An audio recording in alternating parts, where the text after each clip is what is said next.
I welcome you today. Today we have an opportunity to sit in and hear from district leaders to talk about and address and analyze one of society's most unique resources, that being our public school system. So today is an opportunity to lean in and engage as we think, we strategize, and we problem solve and make changes for future generations to come. So again, welcome to Franklin High School. I appreciate your attendance and participation, and enjoy yourselves. Thank you.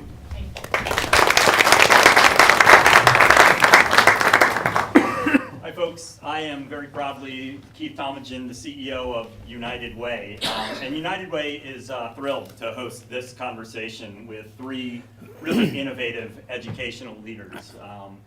It's an important conversation for us at United Way. Locally, we're moving a 10-year agenda focused on generational poverty.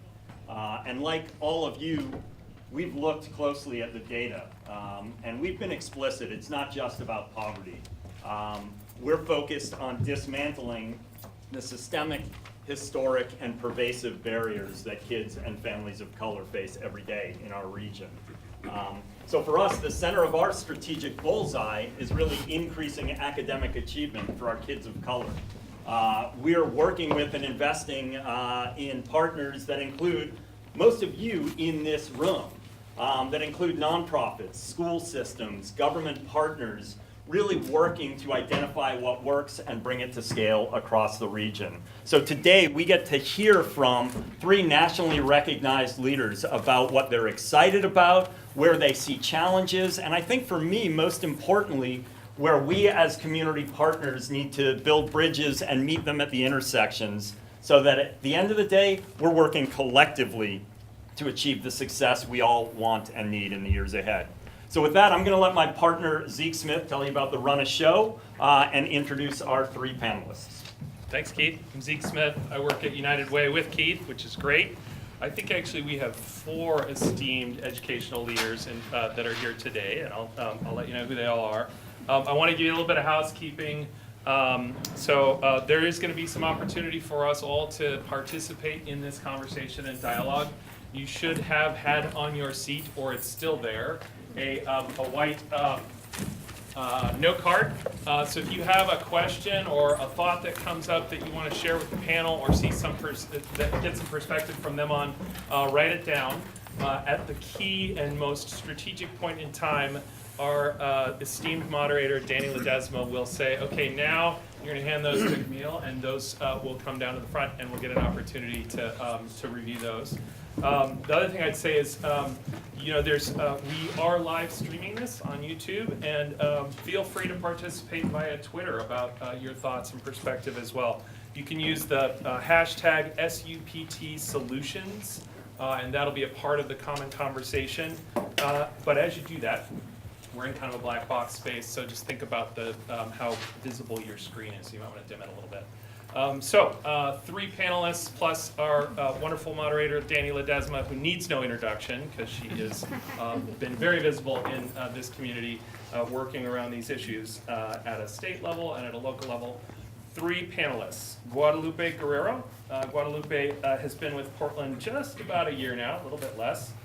He previously was a Deputy Superintendent of Instruction, Innovation, and Social Justice for San Francisco School District. He has over 2 decades of experience in San Francisco and in Boston public schools, and he has a number of academic achievements with lots of M's and at least one B, including degrees from UCLA and Harvard University. It's worth knowing that he's also an accomplished violinist. You're just going to have to trust that. He doesn't pull the violin out that often these days, but I have had the opportunity to see it, and it is true. On your far right, we have Richard Carranza, who is the Chancellor of New York City Public Schools, which is the largest school district in the country with about 1.1 million students. He served also as the Superintendent of Houston Schools, which is also the 7th largest school district in the country, and San Francisco Public Schools. He is an educator, and he's also a musician at heart. He is often known as the incredible mariachi superintendent. And then lastly, in the middle, but not least, we have the newest superintendent in our region, Dr. Dana Diaz, newest to the region. We're really excited that she's here. She works as the superintendent at Reynolds School District, just to the east of us. She comes from the San Juan Island School District most recently, where she was a superintendent for the last 3 years. She's worked for 4 decades in education, significant experience in urban districts in Texas and also in Philadelphia as an educator, a district administrator, and a regional superintendent. And I've been told that I have permission to let you know that true to her Puerto Rican roots, she's an incredible salsa and merengue dancer, even appearing on television as a teenager as a dancer. So there may be opportunity someday, if the conversation starts to lull, they may kind of give us some musical entertainment. Anyway, glad that you all are here, glad that United Way could participate in this, and Danny, you're up. All right, thank you.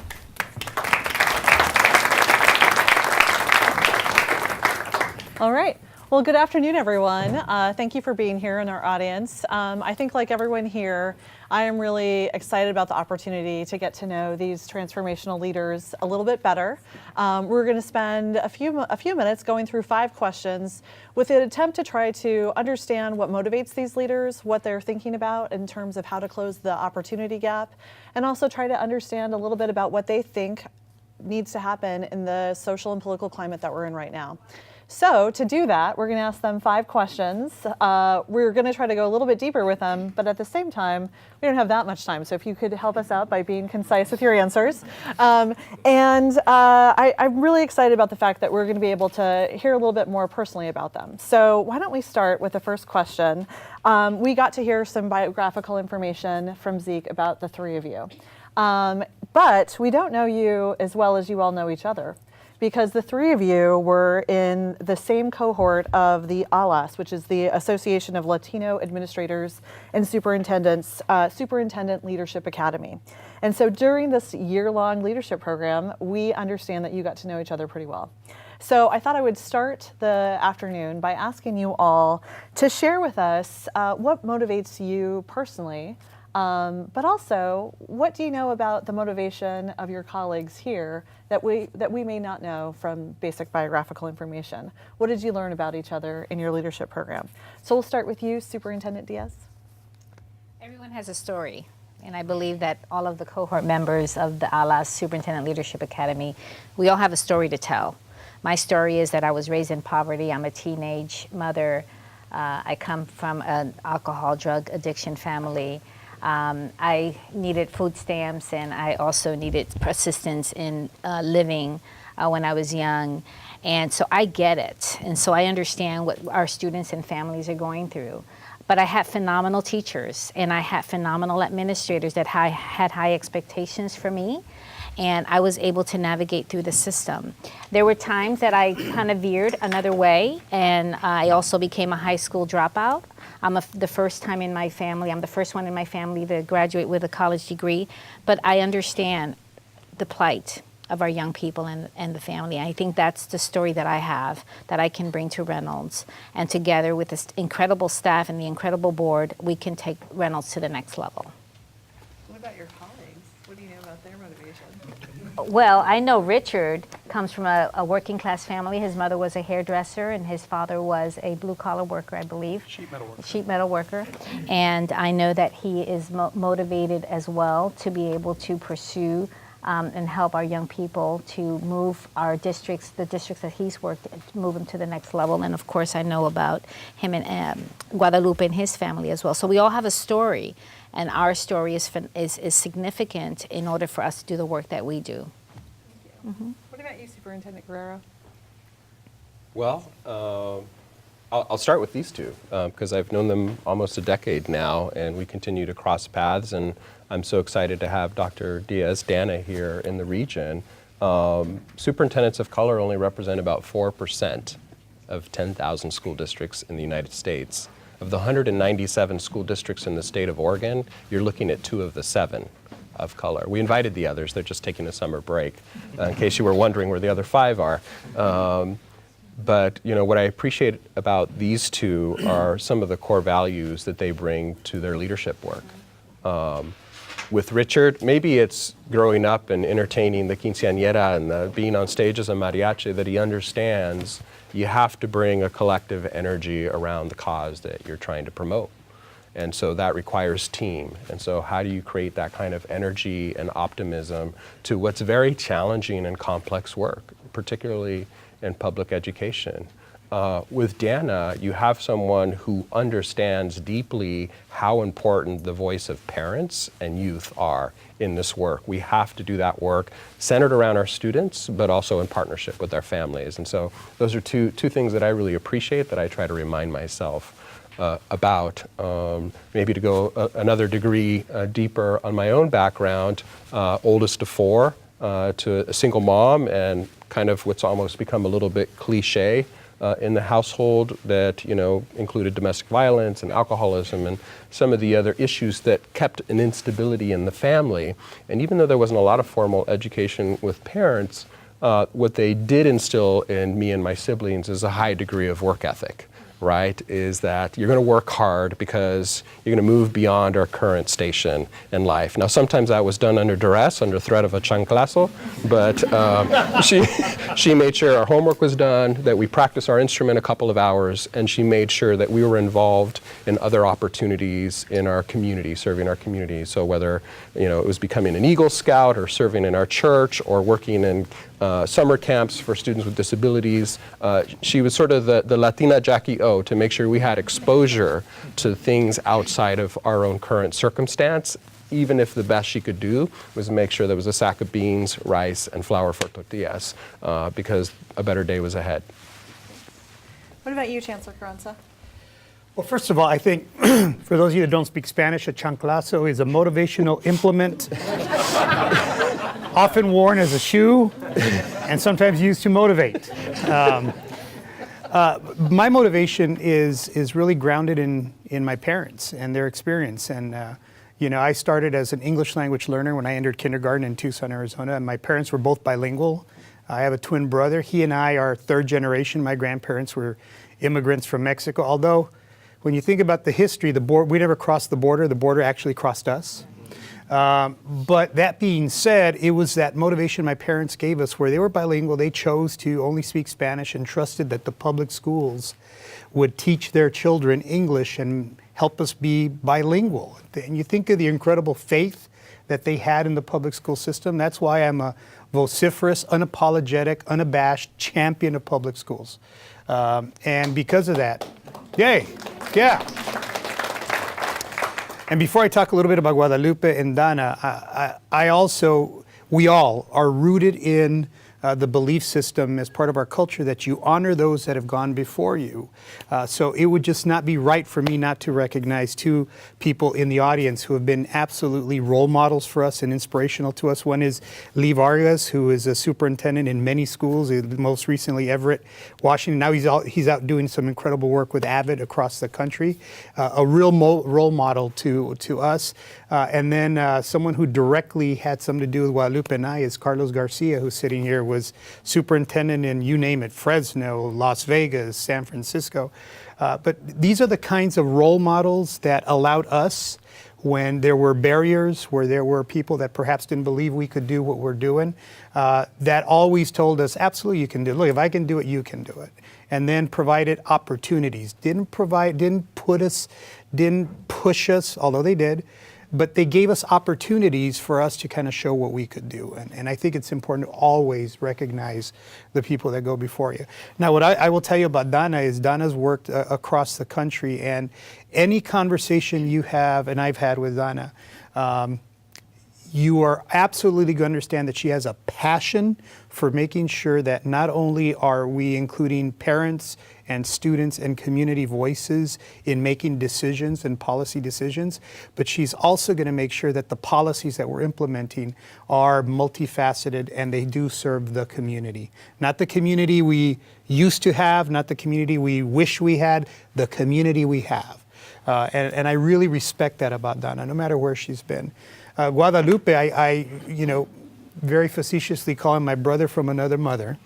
But Guadalupe and I have worked very closely together in many, many different situations in different school systems. And what you have in a superintendent here in Portland, I'm going to tell you, you're very lucky to have him because there's a lot of places that want him and wanted him. But he is a fierce advocate for communities and students, and he serves students. And one of the things that I really appreciate about Guadalupe and Dana is that you cannot talk about making better experiences and opportunities for students if you don't talk about systems and structures. So I'm hopeful that in one of the future questions that I'm going to get to talk a little bit about why systems and structures are so critically important when you look at public school systems and how we support kids, not only in Portland, but in New York City and everywhere else we've served. So two champions who I can call on the phone any single time and will give me the straight answer.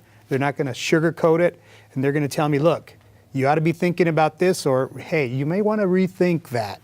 But that's the kind of network I think that's really, really important for us. Great, thank you. Before we get into systems and structures, I do want to talk about resilience. So all three of you have achieved a significant amount of professional success. You have spectacular backgrounds. You've got all the letters after your names. We've got a doctor. We've got leaders of the largest school district in the country. We've got a really impressive group of folks who are very motivational.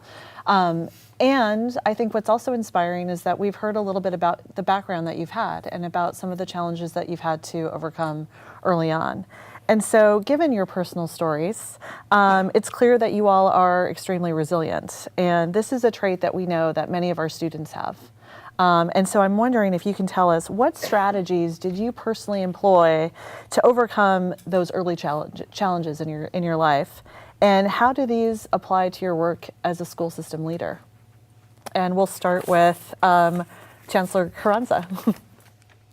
Yeah, so I'm not sure I could actually categorize what the strategies are. I just knew that in terms of resilience, I knew that I would desperately disappoint my parents if I didn't go to school.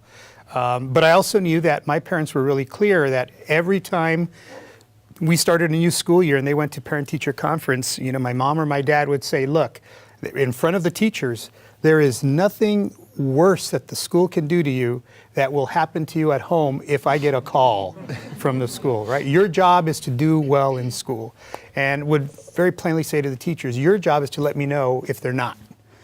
So there was a clear expectation that was set.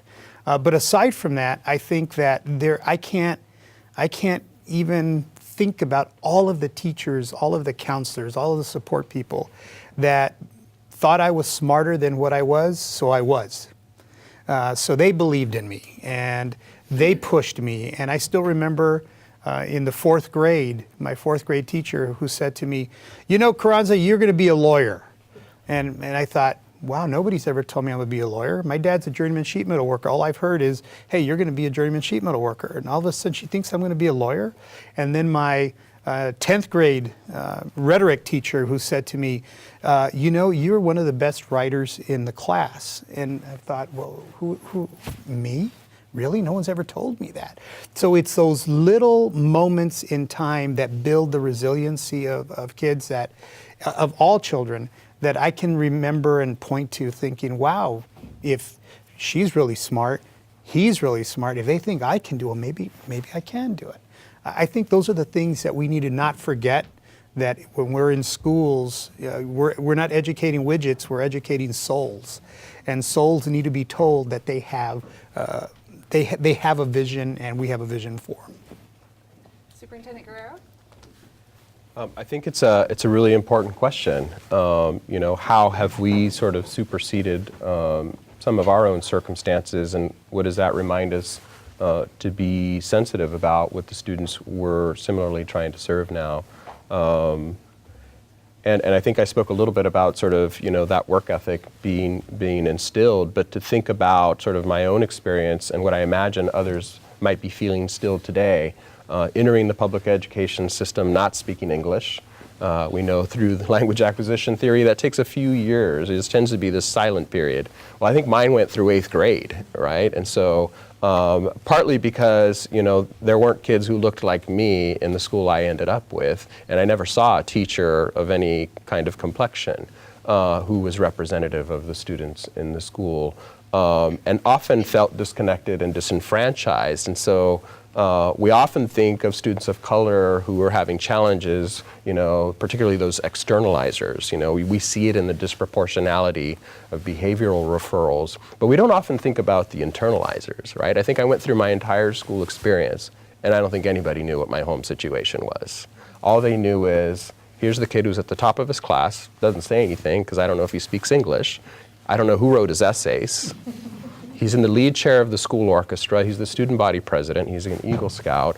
Everything looks good, but doesn't know what's really going on.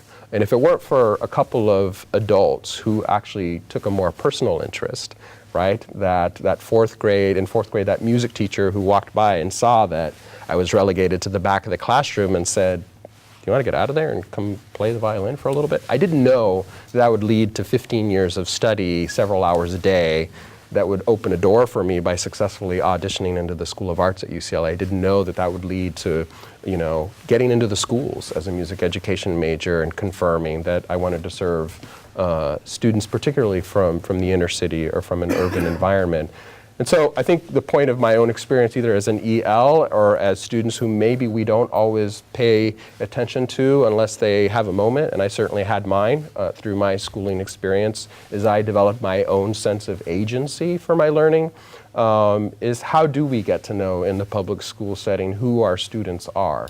How do we ensure that they can point to at least one adult? Imagine if we could create a roundtable or a circle of people who are explicitly making sure that our students have that level of attention and support so that we're not pushing them out. And it's a question I've been asking myself here in Portland, to be honest, when I know that 20% of our secondary students are actually enrolled in alternative programs. So what is it about that comprehensive experience that we haven't yet reached all of our students? And so I know we're working really hard at trying to think about that question. Superintendent Diaz? Right. So I attended 4 different elementary schools in New York and in Puerto Rico. And in New York was in Manhattan and then, the Bronx. And then I attended 2 middle schools and about 4 different high schools, New York, Puerto Rico, and then in Texas. And then I went to an alternative school. So I'm a product of an alternative program. And I graduated from Big Bend Community College in Moses Lake, Washington, but I lived in Karlsruhe, Germany. So my life has been about survival. And I remember being a classroom teacher, and my board member is here, and Chris is here from Reynolds, and I know Chris is going to remember me telling the story about when I was a teacher. I remember, the people at the office yelling at the parents because they couldn't speak Spanish, and I said, well, if I become a principal, that won't happen at my school. So I had a purpose and a plan. I went to graduate school to get my mid-management certification to make sure that I can become a principal. And then when I became a principal and I saw all the racism and how students of color were not being fed for lunch, I said, if I become a superintendent, that won't happen in my district because I know that all students will be treated well.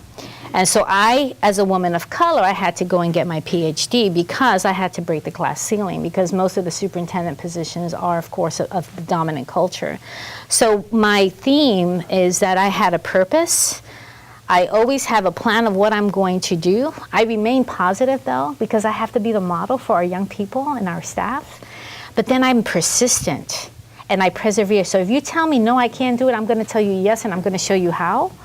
And then I also have to continue to say, oh, yes, we can do it. We just have to do it differently. So that's where my resilience comes in, is I have a moral compass and I have a sense of urgency. And Marian Wright Edelman always said, every 10 seconds there's a student getting shot. It's happening under our watch. What are we going to do about it? So that's how I do the work that I do, and that's how I remain resilient. Thank you. Well, thank you for sharing about your a little bit more personally about each of you. I'd like to start to ask you a little bit about your observations. So you all have had the opportunity to work throughout the country and to look at and to work within large and small school districts and school systems. And so what I'd like to ask you about is that we know that there is a persistent opportunity gap throughout the country. And we know that this has been a challenge everywhere. And there's probably some things that are common throughout the country, and there might be some things that might be unique. And so what I'd like to ask each of you to do is to, given your experience in districts across the country, what's one common thread that you've seen regarding the opportunity gap? And what's one thing that's unique in your new, relatively new school district? So we'll start with you, Superintendent Guerrero. Well, I think, from my own experience, but also if you observe what's happened over the last decade or two in particular in urban school districts, you tend to see movement or the needle being moved for kids of color.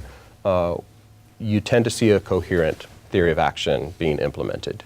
You see there be deliberate attention to the instructional core and what is the student experience every day in reality, and how are we supporting and capacitating the classroom teacher to be successful. And how as a school, do we create the conditions for many teachers to have that kind of meaningful learning, teaching and learning going on? And then what's the system's role in making sure that we're supporting schools at scale? So whether it's 10 schools, 80 schools, hundreds of schools, how do you have a systemic approach so that you don't have a boutique reform effort going on here and there? How do you guarantee that no matter what school you walk into, you're going to get a high quality educational experience? And I think when districts have gone about the work of clarifying what their instructional framework is, what their comprehensive PD catalog is for educators and leadership development, when it professionalizes our work to one of building capacity and coaching, and it honors the judgment of the professional educator and leader, you engage the community in that work, you tend to see results improve for students. I found very little in my unfinished research around prescriptive directives being a leverage point. When we engage our professionals in the work, who are working most closely with our students, we tend to see some more of that work. And I can point to a more recent example where I had an opportunity to lead some of our underserved schools in the city of San Francisco. And when we adopted a collective impact approach that looked not just at the educational experience, but took into account the families as a unit around the instability of housing and workforce development and community wraparounds, and you engaged those local neighborhood agencies, you were in fact not just providing a support and intervention to one student, but you were impacting the siblings and the extended family who are dealing with very real factors. And so all to say that when school systems pay attention to a more systematic approach to how it's supporting its students and it's making those expectations clear and how it's going to support the meeting of them, you tend to see improvement occur. And you start to see that persistent achievement gap, evidence and demonstration that it can be narrowed. And I know that I've experienced that. When school communities do that and the system is behind it, you can start to see double-digit growth on an annual basis. Can I say amen? Yeah? Amen. Why don't we have you go next? I couldn't say it better than what Superintendent Guerrero just said. That's the key. I mean, you have all of these reform type ideas. The pendulum swings left and right all the time, but very rarely is it grounded in the work. And perhaps because all of us have been teachers, not for 1 or 2 years, decades in the classroom, and then moving into bigger roles, we understand the power of connecting what happens from the classroom to the boardroom so that the policies are truly being supportive of what's happening instructionally in the classroom. That being said, 3 things. Number one, yes, system structures are really, really important, but I think that we have to be very enlightened at how we look at the experience of our students. So what Superintendent Guerrero said that is really, really important is that it's really important that students are able to read and to write and to do arithmetic, but you have to pay attention to the social emotional learning needs of students as well. Building capacity, building resiliency. You cannot look at a school in isolation without looking at all of the factors that surround a school. So we know that educating students in urban environments, students exhibit trauma coming to school. Some of them just getting to and from school is a traumatic experience. And yes, I'm going to go there. In the current political environment where we have immigrant communities that are in fear, in New York City we had somebody that was detained for the criminal act of supporting his family by delivering pizza. And he gets stopped and he gets asked for his immigration status, and all of a sudden this father of two of my students who was just delivering pizza all of a sudden is detached from his family. So the trauma that people are feeling right now is real. So you have to pay attention to that, because if you don't, then you're going to be in an inequitable way setting up some kids for success, some kids for failure. That's the second thing. The third thing is this. Let me take it up to the 150,000 foot level for you. We have to understand that while I'm a big proponent of public education and I'm a ferocious defender of public education, you have to go back to the beginning. And Thomas Jefferson, one of our founding fathers, wrote very, very eloquently but very strongly about public education in America. And keep this in mind, what we're attempting to do in America is something that is not common across the world. Number one, we're not a homogeneous population like many areas across the country. We're diverse. But in that diversity also, Jefferson wrote that we should have a two-tiered system of education. One should be for the learned and one should be for the laboring. And that if we were actually successful, we may be able to rake, quote, rake a few geniuses from the rubbish. Now let that sit for a minute. So what we have and what we've had for over 200 years is a Jeffersonian model of education.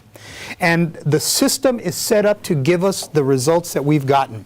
Now, don't take my word for it. Anyone that's hearing us anywhere outside of this room, but internally look at your metrics.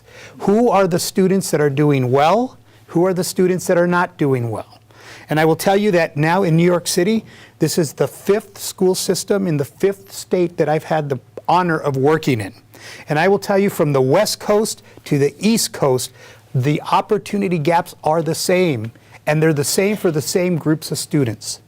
So either we believe that black and brown students, students in poverty, students that are English language learners, either we believe that they biologically, physiologically, genealogically are incapable of being successful in a school system, or perhaps it's the systems, structures, and policies in the school systems that are not meeting the needs of our students of color. So I think you have to be bold about this. And I think that we would all agree, this is another, going back to your first question, I'm looping. Okay? An instructional technique, I'm looping back to your first question. Let's make sure we're aligned. Is there going to be a quiz? There may be. I have 3 numbers I'm going to give you in a minute that will be a quiz. But the thing that all of us believe is that we cannot be so busy keeping our jobs that we're not going to do our jobs. And doing our jobs is really calling out those systems and structures that are misaligned to the best angels that we have about what we believe with public education. That's what I very squarely see as my job in the largest school system in America, is to look and tackle some of those systems and structures that people say, well, we've always done it this way. So sometimes you have to ask, why do you do it that way? And is it okay, the results that we're getting? That's hard work. That's really, really tough work. But it requires boards. It requires leadership, superintendents, and it requires leadership at the school level as well to say, is this really what we want? And if it's not what, the bad news is the system and structures are giving us certain results. The good news is, guess what? We all now are in charge of the system. So we can make the changes we need to make. That's great, thank you. Superintendent Diaz? I ditto both of the comments they made. You know, one of the things when I was reflecting on the questions, the educational system wasn't created for us a long time ago, over 200 years ago, and I think that's what he was referring to. And so the organizational model is a model that's pretty archaic, right? We look at our calendar and look at the Bell system and the high stakes testing. And so, you know, we really have to have those crucial conversations about what is it that we're going to do. And so one of the things that I try to do is to remember that the people that I work with, they're my customer. What is it that I'm going to do to provide them with quality, excellent customer service? how are we going to do it to each other? And then how are we going to do it systemically? So as central office, we have to make sure that we provide customer service to our principals, and then our principals have to make sure that they provide the service to their teachers, and then the teachers to their students. And I think that's important. Of course, have those crucial conversations about the model and making sure that we eliminate. We're a bureaucratic system, and we're going to have barriers. And I always tell my staff, whatever I experience as a superintendent, I know, because I hit barriers, I know that our students and teachers and staff are also going through them. And it's going to be, every week I have a new experience, and that's okay, because that means I know that we have a way to improve of how we do our business in order to make sure that our students have access and that our parents have access and that our teachers have the opportunity to teach our young people. So I think I agree with the things that the two gentlemen just said, but I also know that we have to remember that it's for the young people that we're serving. How do we provide them with that quality, excellent service? And then if we have to do some improvement, what does that look like for us? And how do we create an organization that has this synergy, that we're all working together, and how is it seamless? Right? What does that look like for us? Yeah. And we're all going to create it for our organizations in a way that works best for our young people. Thank you. So this is the commercial break. We've got 2 more moderated questions left. So if you have a question that is you're dying to ask them, please write that down, and then Camille will pick those up now. So let's go on to our next question. So you talked a lot about systems and structures, about the need for collective impact. And I think as we know more and more about the leadership that's needed to be able to address the opportunity gap, it is not necessarily technical, it's adaptive. We need folks who can convene diverse stakeholders, who can move people through difference, who can motivate people to work towards this common goal, to do something different.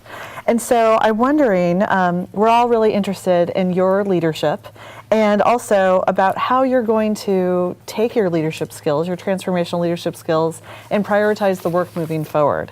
So if you wouldn't mind telling us, what is the most important strategy, or even tell us a tactic that you will deploy that you think that can move us beyond, that can break through to close the opportunity gap? So we're going to go ahead and start with, it's very organized. Chancellor Carranza, we're going to start with you. It's a really good question, by the way. So let me frame it for you. Yo creo que es importantísimo que en consideración de esa pregunta tengamos claramente en mente qué es lo que se necesita para apoyar a los estudiantes que tenemos en nuestros sistemas. No importa de qué raza son, cuál lenguaje hablan, es importante reconocer que cada comunidad tiene su hecho en su comunidad y hay que respetar esa comunidad. Now, for those of you that are in the audience, I'm not going to ask by a show of hands, but I would suspect that there are some that knew what I was talking about, and there are some that just said, what is he doing, right? I didn't want to offend anybody, but here's why this is important. What our role is as leaders is to be clear-spoken about the issues in our community and to administerize those terms. So for those of you that didn't understand what I just said, congratulations, you are now Spanish language learners. And you have just experienced what millions of English language learners experience in America's classrooms every single day. Now think about the level of education we have in this room. And you think about, you didn't understand a word I was saying and you wanted to, but you just didn't because you didn't understand the language yet. Yet when we talk about English language learners, we never get beyond the title. They're English language learners. We have to fix them. No, we don't. They're already half of the bilingual. We just have to add the English and then they're bilingual. They're assets. They're not deficits that we have to fix. So what I find in terms of my leadership strategy is that I have to be clear-spoken, and I'm not speaking to the chattering class. I'm not speaking to the chattering class. They're going to get it. I'm speaking to the parent who's working 2 shifts, who's a single mother, who's trying desperately to make sure that her children are going to get an education. I want that parent not to be engaged. I want that parent to be empowered. And the way you empower parents is you keep the language simple but not simplistic. You give them language that helps them advocate for their children.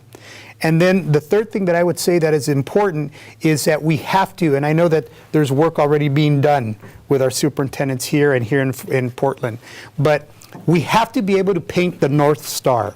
What are we trying to accomplish? And in terms of painting that North Star picture, when a student walks across any one of our graduation stages, what will that student be able to know? What will they be able to do? What are the skills and competencies they have? How do we paint that picture so that if you're a higher ed institution, you want to admit that student? If you're an employer in the local economy, you want to employ that student. When you paint that North Star, then my experience has been, then you're able to bring what appears to be disparate interests to the table in support of developing that kind of a student graduate from our systems. That's not easy work because there's a lot of different opinions that would happen.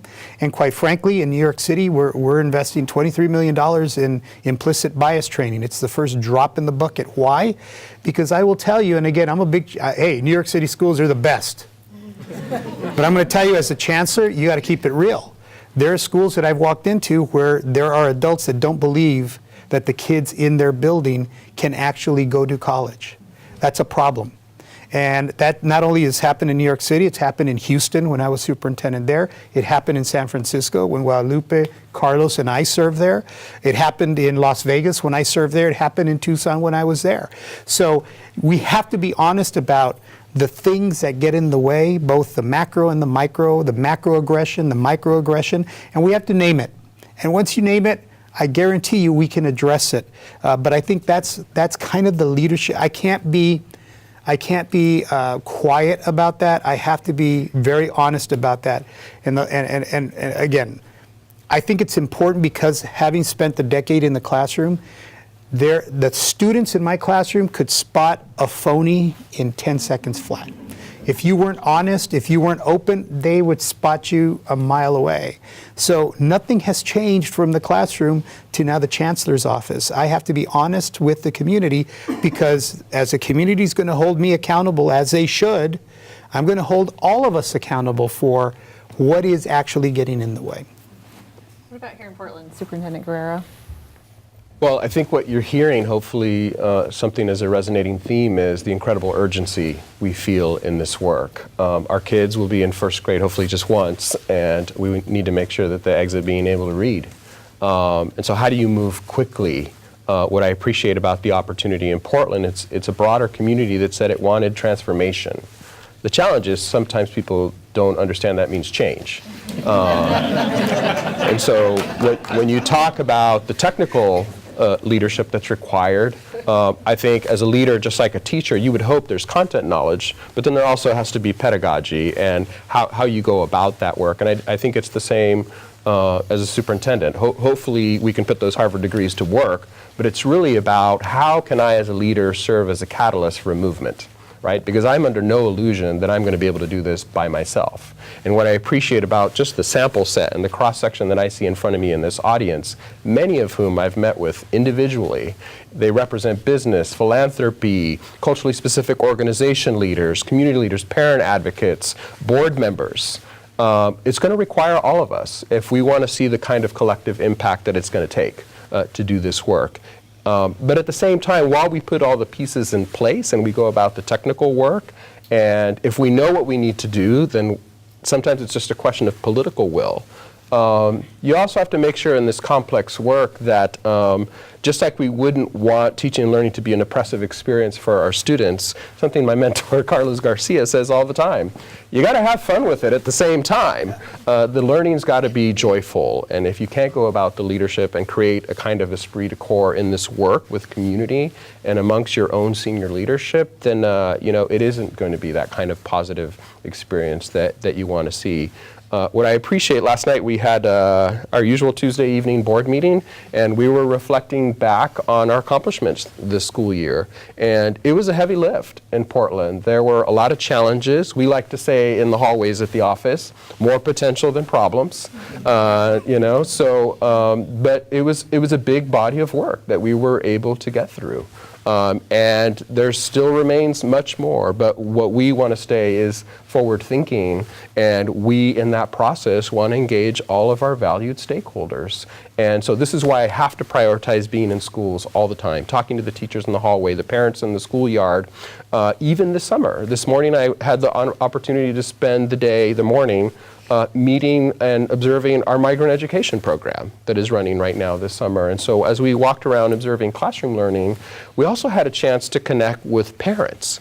Parents who were taking some time off of their summer morning to come in. We came into a dark room because it was warm, and they were all on laptops, and they were learning about some of the software that's available to our students, how to stay in touch with what's going on in their schools. And they had a message.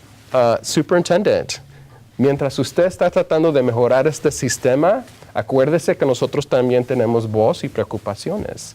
And so they want to be included, they want to be those advocates, they want to be empowered to be able to engage in their students' experience. And they have educational rights that they should be advocates for. And not all of our families do, and we have an obligation to make sure we're serving all of our students.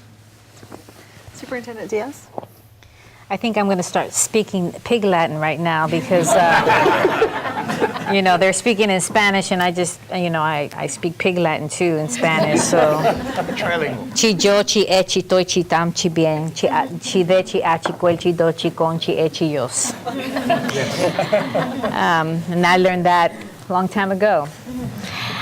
One of the things that I really want to let everyone in the room know is that as a leader, I always practice love.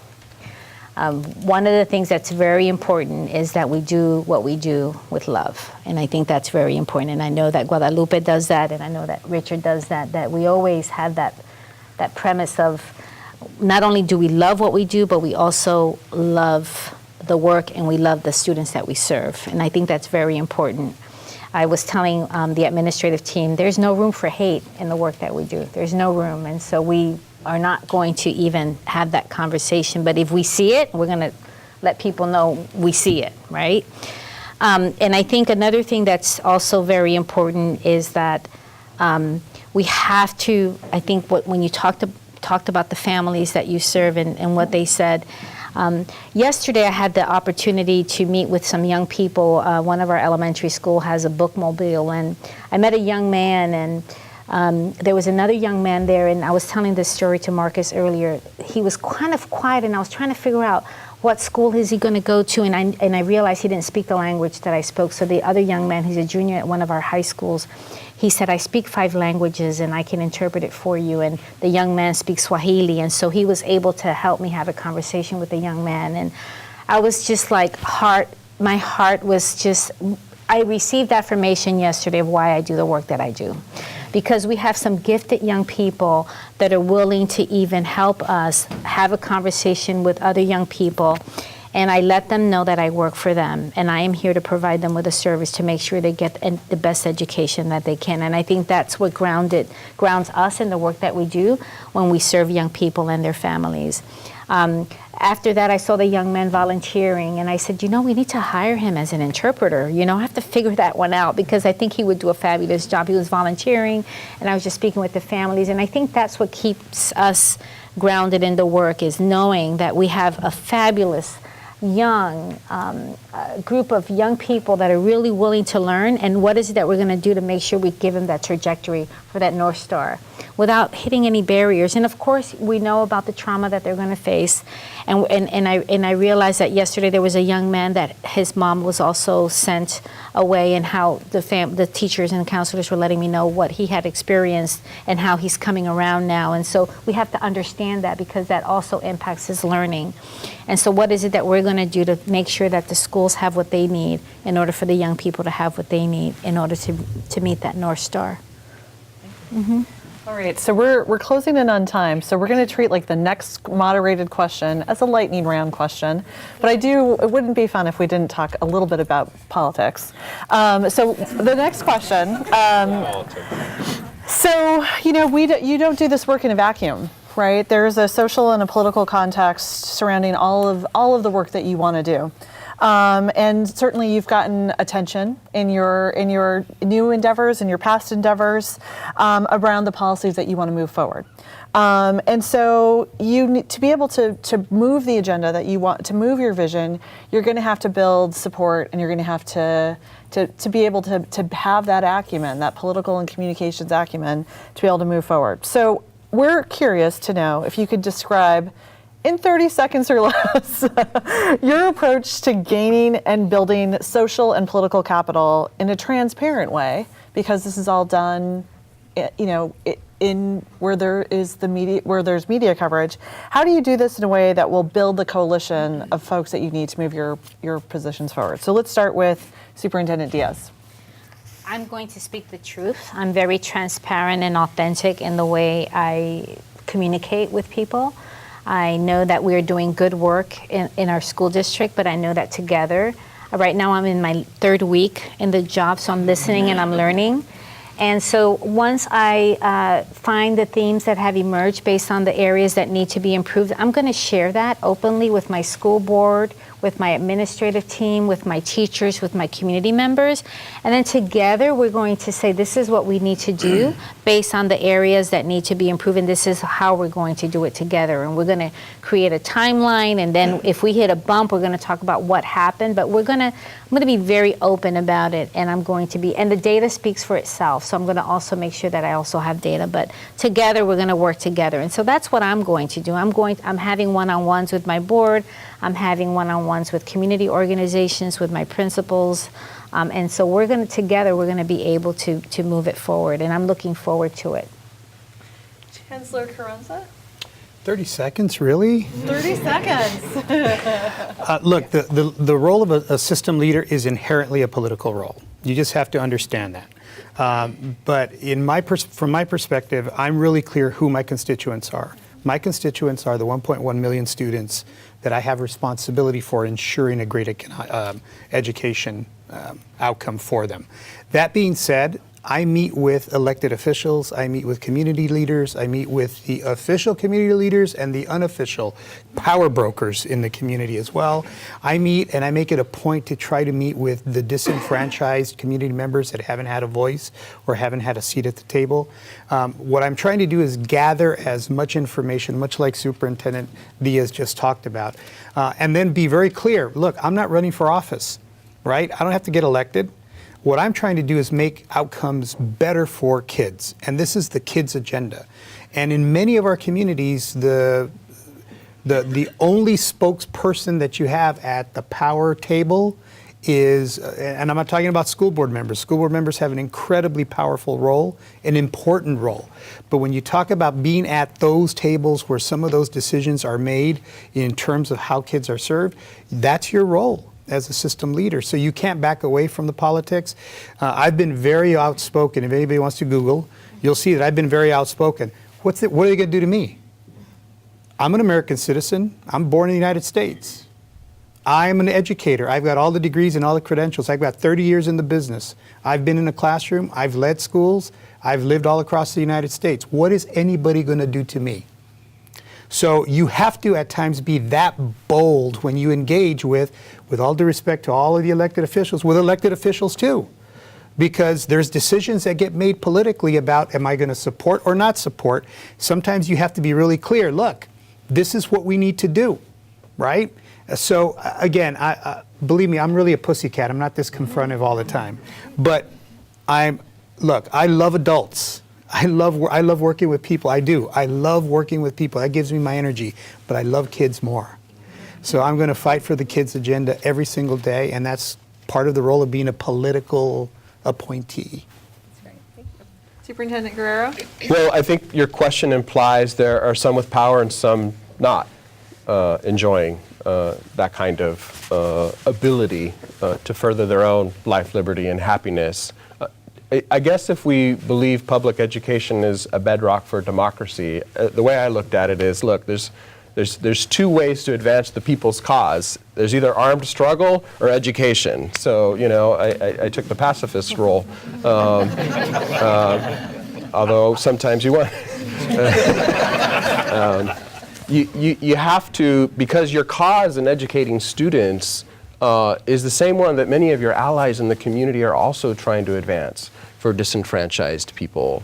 Here in the Portland area, our Native American community, our Latino community, our Asian community, our African American community, our immigrant community, many of those representatives are sitting right here in the work doing very, very important work.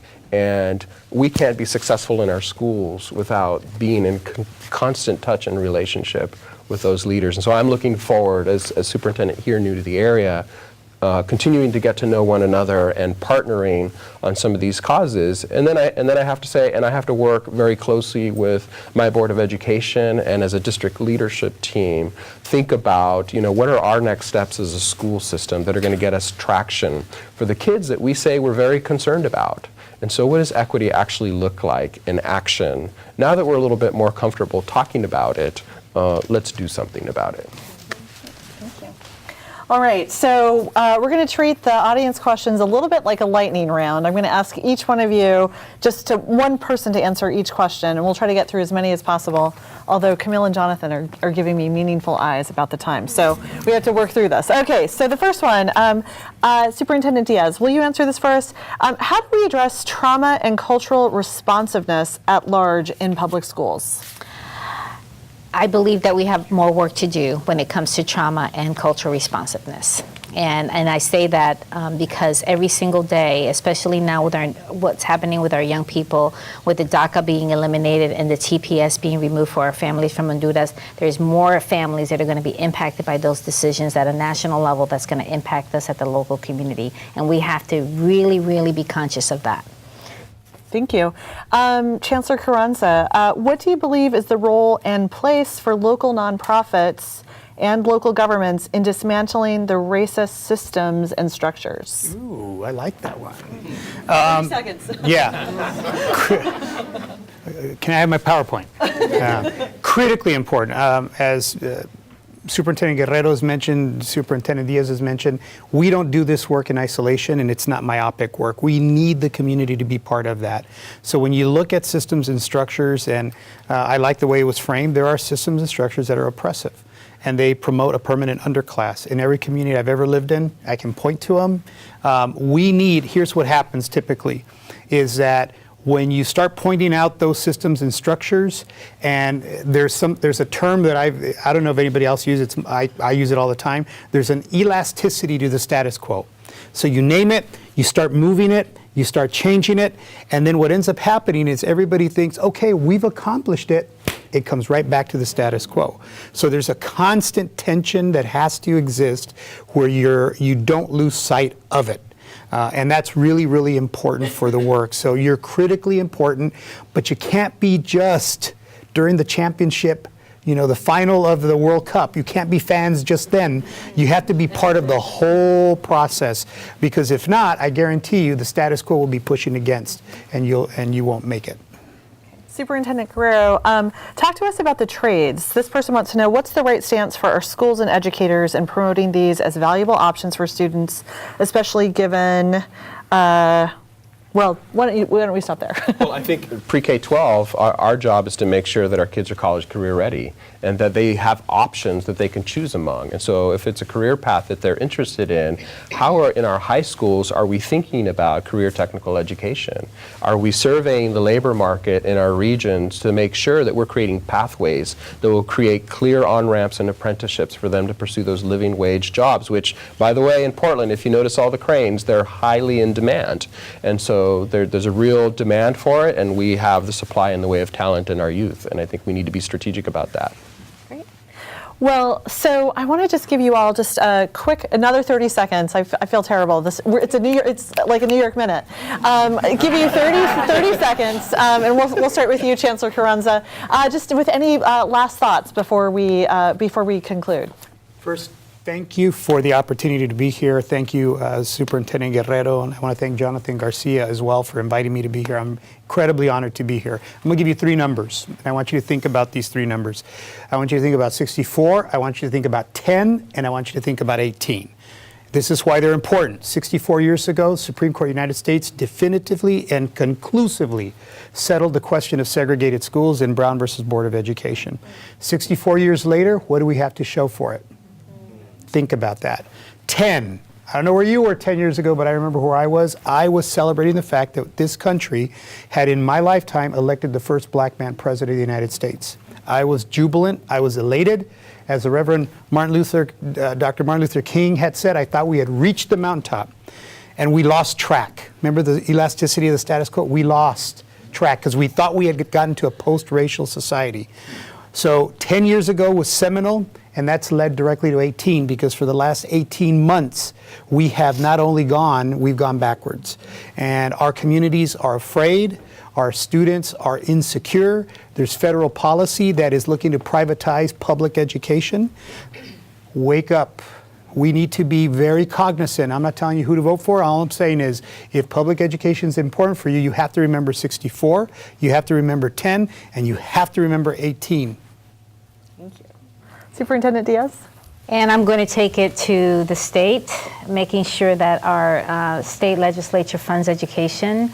We want to make sure we pay our teachers well and our classified staff well, but the thing is that we don't get enough funding in order to do that. So when you talk about what happened 64 and 10 and 18, let's make sure our legislature also funds education. That's very important in order for us to be able to do the work. So let's put the money where your mouth is, right? So let's vote for the people that will make sure they fund education the way it should be funded for our young people, because that's what's important. So those will be my last words. Superintendent Guerrero? I don't think the urban core of America is going to be successful in serving all of its people unless it has some kind of a collective vision, some kind of an agenda for children, youth, and families. And so one of the things we'll be embarking on as a school system is working with the broader community to at least define what that looks like in the public education sphere. What I'm excited about is we've now assembled a new senior leadership team at the Portland Public Schools. I'm very excited about the talent that is coming aboard. We're going to have the bandwidth to really start moving some very, very important work that we need to get caught up on, but also start providing a demonstration for what's possible, and hopefully start telling our story about the counter-narrative, in particular for students that have been traditionally underserved. And so I'm excited about those individuals that are coming aboard. And if I can let the cat out of the bag, Danny, you've been a great moderator this morning, but more importantly, you've been a state and local leader in issues of equity and in serving communities of color. And Danny's going to be coming aboard on the Portland Public Schools as our interim senior equity advisor as we think about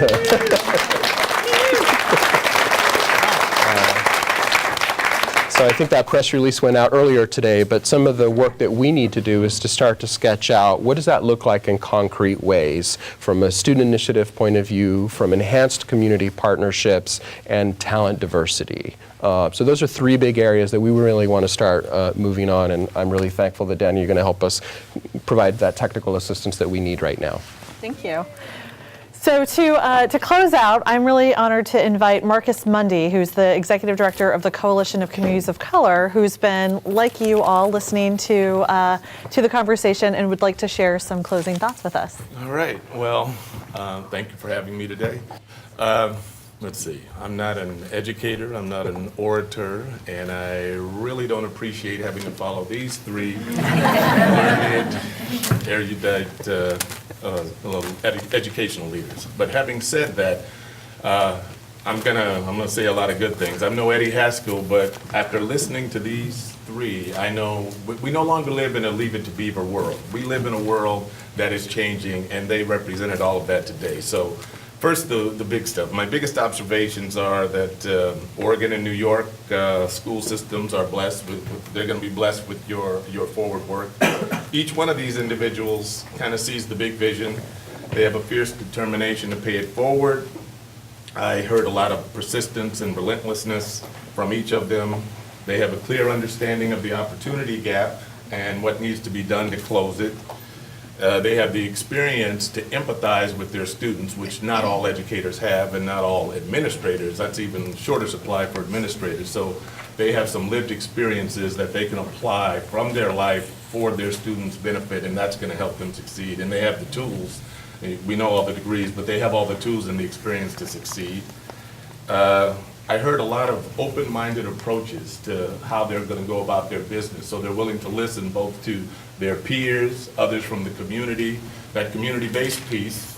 Sorry about I have notes scratched everywhere, but I did like the community-based piece. The fact that they're willing to consider all the partnerships and community collaboratives and wraparound services. They know that it's not just a student in their school, it's a whole family and a community. And, they're willing to work with our community. I like that. There's people in this room, the IRCOs and the Latino networks and the SEIs and the NEAs, everybody that gives those services helps your students be successful, but they show that they understand that. And I liked hearing that as a community person. I see 3 servant leaders. I see practical people. I have a bullet here about practical, pragmatic people. I enjoyed your example about the English learner example. You can put it in the context that people can understand, learn from it, and move on.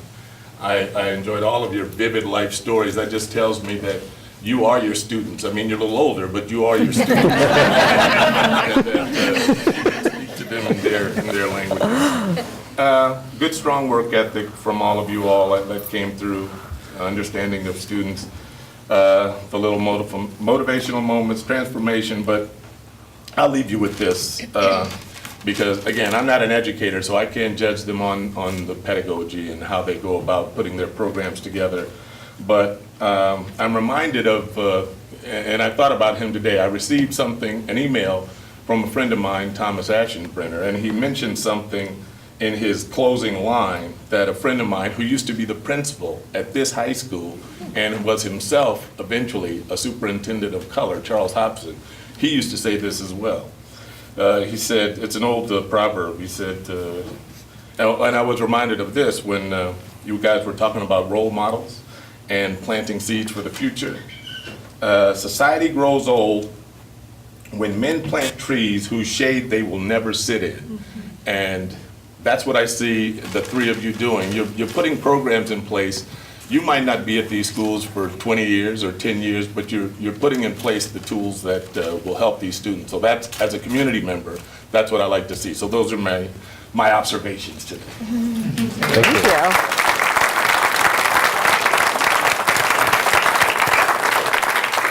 Thank you. And with that, I think we'll go ahead and retire to lunch. All right, thank you. Thank you, everyone.